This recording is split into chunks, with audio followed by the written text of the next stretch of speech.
много слышим о том, что курортный сезон на носу, зачем массовое скопление людей, зачем нужны митинги и так далее. Действительно, они не нужны, эти митинги. Но, а что делать людям? Что делать народу, который через общественные и политические организации обращается в прокуратуру? Прокуратура игнорирует явный факт завышения цен на 40, на 50 миллионов рублей.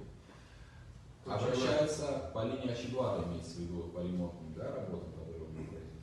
Мы обращаемся еще раз в прокуратуру. Мы обращаемся в суд. Суд отказывает.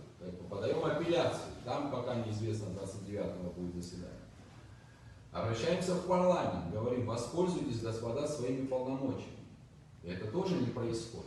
То есть все законные способы, я имею в виду без митинга, они использованы были, они не приносят никакого результата. То есть система сдержек и противовесов, вот разделение ветвей власти, она в принципе в Абхазии не работает. Исполнительная власть полностью доминирует сегодня над всеми ветвями власти. Мы это видим воочию. И поэтому у людей есть право выйти на мирную акцию протеста, показать, что народ недоволен той повесткой, которая формируется властью.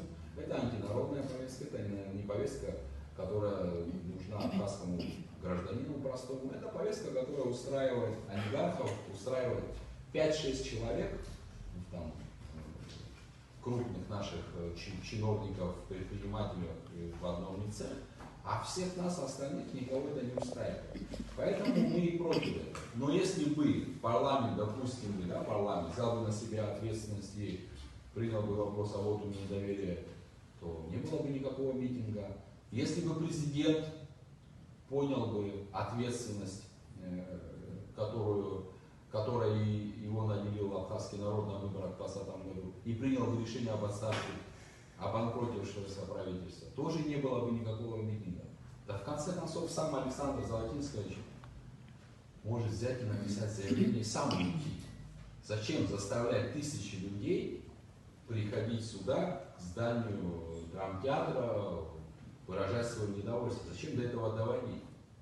Надо взять на себя ответственность. Потом, в завершение еще один момент хочу подчеркнуть, очень важно. До нас доходит информация о том, что работников бюджетной сферы, учителей, врачей, там, разных сотрудников центральных органов власти, администрации районов принудительно в обязательном порядке заставляют прийти сюда 30 мая, якобы на поддержку вот этого провального правительства. Уважаемые граждане, не забывайте, что вы являетесь гражданами Республики Абхазия. Эта страна славится своей любовью к свободе в первую очередь слова и выражения своего мнения. Никто не имеет права вас заставлять идти на защиту вот этого провального правительства.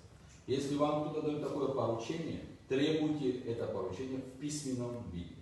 Если в письменном виде такого поручения нет, вы имеете полное право ему не подчиняться.